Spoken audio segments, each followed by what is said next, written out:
Hello everyone and welcome to Forest Learning Academy. Myself Dr. Urmila Sonavne. Today's session is on communication skill. Communication is an art of transforming information from one person to another or to the group of person. It includes sender, message and receiver.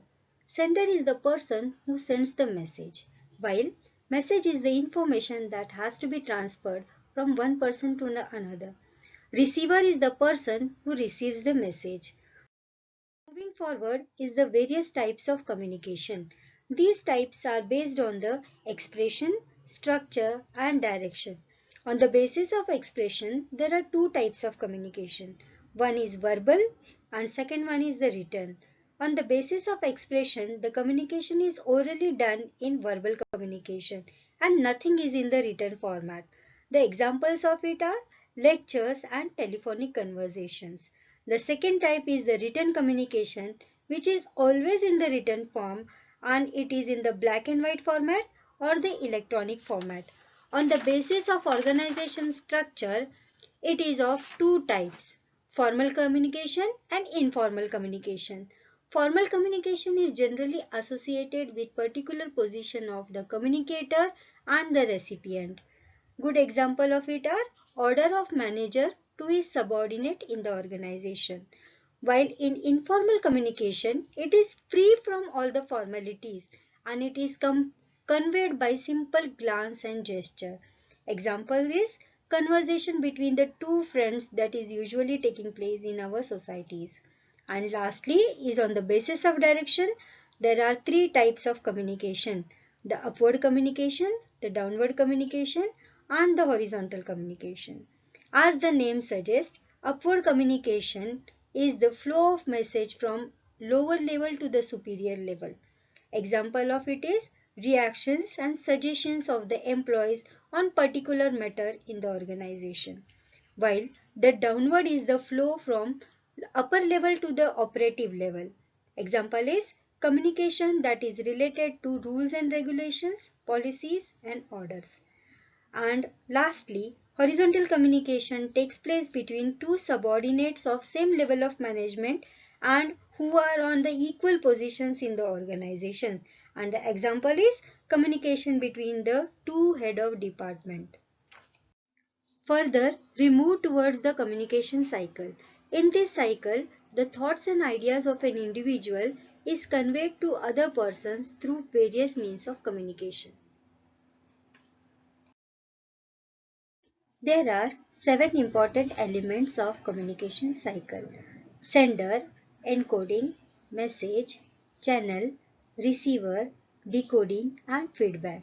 Sender decodes the message and sends to the receiver through the proper channel, while receiver, after receiving the message, decode it and appropriate feedback is given back to the sender.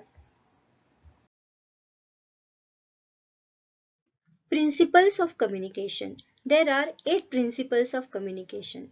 They are principle of information, principle of clarity, principle of attention, principle of consistency, principle of adequacy, principle of sincerity, principle of integration and principle of feedback. In principle of information, the sender must be clear in his mind what he wants to communicate, as better understanding means better and effective communication. In principle of clarity, the communication should be clear and easily understandable language. As we know, words do not speak themselves, but speaker gives them meaning. In principle of attention, the sender and the receiver should give full attention so that message is correctly sent and received. In principle of consistency, communication should be in line with overall objectives, policies, program and procedure of the concern. In principle of adequacy, the principle demands that the information should be adequate and complete in all the aspects. In principle of sincerity, the primary objective of the communication is to strengthen the enterprise and accomplish the goals assigned to it. In principle of integration, idea must be conveyed at the proper time, that is, proper time has to be followed. In principle of feedback, feedback helps the sender to evaluate whether the receiver has understood the message or not. The next and the important aspects of the communication is the barrier of communication. Barriers are the disturbances occurring during the communication. There are various channels or mediums are utilized in the communication. If these are not properly utilized, the barriers occurs. Noise is quite often physical barrier to the communication. For example, in factories, communication is very difficult due to loud noise of machineries. Semantic barriers occurs due to the different meanings of words used in the messages, which lead to miscommunication. Listening is the necessary aspect to understand the message properly, and if the premature evaluation of the message is done, it gives the barrier. Usually people do not give proper attention during the oral communication, and due to this the perfunctory attention is given and the barrier occur. Barriers due to the superior subordinate relationship is also an important barrier, as relationship is necessary, understanding is necessary between these two. If this understanding is not there, barriers are going to occur definitely. The next important type of communication is the grapevine communication. Grapevine communication is the informal type of communication. This is the system based on informal relationship that grows up in the organization informally. That is, relation between the two friends or two subordinates. Nodding, glance, gesture, a smile may be the way to convince the message. The next and the important topic is to see the advantages of the grapevine communication. The first advantages is interpretation of the information correctly. Second one is presenting grievances if any fearlessly. Third one is alternate system to the formal one. Next is improved relationship. Next, increase efficiency. Next one is providing recommendation to the superior, and the important one is the flexibility.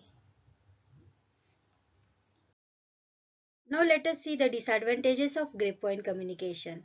The first one is distort or spread rumors. Second one is misunderstanding among the employees due to not obeying the formal conditions.